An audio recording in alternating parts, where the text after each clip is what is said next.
हरे भरे खेत, दूर दूर तक फैले आम के पेड़, खेतों से आती मिट्टी की खुशबू, पक्षियों की चहचहाहट, बैलगाड़ी की खटर-पटर और गांव के मंदिर में गूंजती घंटियों की आवाज़।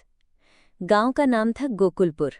इस गांव में हर सुबह सूरज की पहली किरण खेतों पर पड़ती तो लगता जैसे स्वर्ग उतर आया हो। पर इस खूबसूरत गांव में एक बूढ़ा किसान था, रामप्रसाद। सफ़ेद धोती, हल्का मटमैला कुर्ता, सिर पर पुरानी पगड़ी और आंखों में एक ऐसी खालीपन जैसे उसने किसी अपने को खो दिया हो। हर सुबह रामप्रसाद अपनी झोपड़ी से एक मटकी दूध लेकर अपने खेत के कोने में बनी श्रीकृष्ण की मूर्ति के पास आता और कहता, हे गोपाल, 5 साल हो गए, मेरा आरव अब तक नहीं लौटा। अब तो बांसुरी भी सूनी लगती है, बस एक बार उसे लौटा दो। रामप्रसाद के पास आरव की एक टूटी बांसुरी थी, वही बांसुरी जो वो हर शाम खेत के पास बजाया करता था। उस बांसुरी को वो मूर्ति के सामने रखकर बैठ जाता था। हर दिन गांव में पिछले 3 साल से बारिश कम हो रही थी, कुएं सूख चुके थे, तालाबों में कीचड़ बची थी। रामप्रसाद ने पसीने से खेत सींचा, मगर कर्ज बढ़ता गया। बैंकों ने दरवाजे बंद कर लिए और सरकारी अधिकारी बस कागजी फॉर्म में मदद भर लिखते थे। पड़ोसी कहते, बाबा अब तो खेत बेच दो, जिंदगी बाकी है। पर रामप्रसाद कहता, जिंदगी नहीं, आरव के लौटने का इंतजार बाकी है। मैं यहीं बैठा हूं, कान्हा के भरोसे। उसके बाद एक शाम गांव की सीमा पर एक अज्ञात बालक दिखा, लगभग 9 साल का। सिर पर नीला साफा, पीतांबर सा कुर्ता, गले में तुलसी की माला और एक बांसुरी कमर में लटक रही थी। उसकी आंखें चमक रही थीं, पर अजनबी था। वो सीधा रामप्रसाद के खेत की ओर आया और बोला, बाबा, क्या मैं यहाँ काम कर सकता हूँ? मुझे एक छत और खाना चाहिए। रामप्रसाद ने उसे देखा। कुछ क्षणों के लिए वो अपने बेटे आरव की छवि उसमें देख बैठा। बेटा, तू कौन है?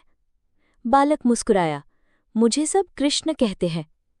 रामप्रसाद ने बिना सोचे कह दिया, तू रह जा बेटा, तेरे साथ शायद मेरी बंजर जमीन भी हरियाली से भर जाए। अगली सुबह से ही खेतों में परिवर्तन आने लगा। जहां 3 साल से कुछ नहीं उगा था, वहां हल्की हरियाली उगने लगी। मिट्टी में नमी महसूस होने लगी। पास के सूखे कुएं में फिर से पानी छलक उठा। गांव वाले चकित थे, ये बच्चा कौन है? ये तो जादू कर रहा है। पर रामप्रसाद उसे बस मेरा कृष्ण कहकर पुकारता। अब उसकी आंखों में चमक लौट आई थी। एक दिन बालक ने रामप्रसाद से पूछा, बाबा, तुम इतना दुखी क्यों रहते हो?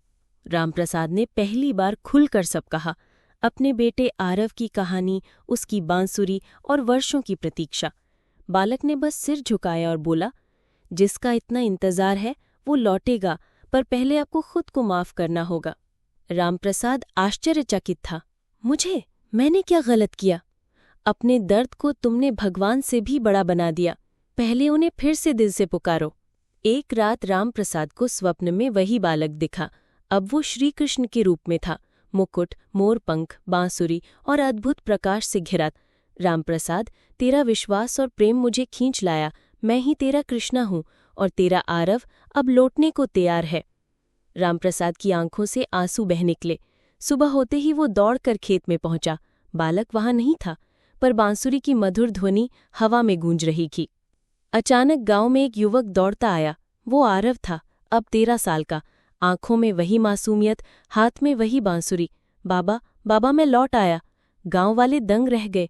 कोई नहीं जानता कि आरव कहाँ से आया, पर वो बोला, मुझे एक नीली वेशभूषा वाले बालक ने रास्ता दिखाया।